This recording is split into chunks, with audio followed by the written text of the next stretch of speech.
Okay, so here today I just finished up a very nice Sansui AU-717. Fairly rare, not as common as a 717. Certainly on the inside it's not as pretty as far as the build quality goes, but as probably aware, they're well known for the sound quality, and I've done a full restoration on this, replaced every cap, all the black flags, anything that needed to be done that vintage restoration specialists are recommending, it's all been done. So, and it's a really nice piece in great shape.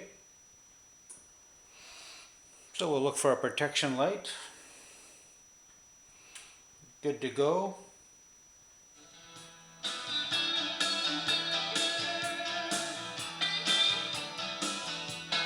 Balance.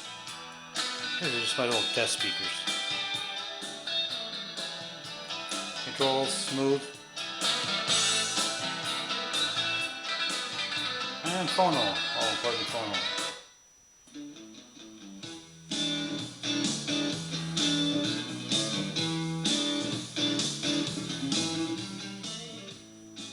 Very nice piece. I know the new one will be very happy. I enjoyed working on it.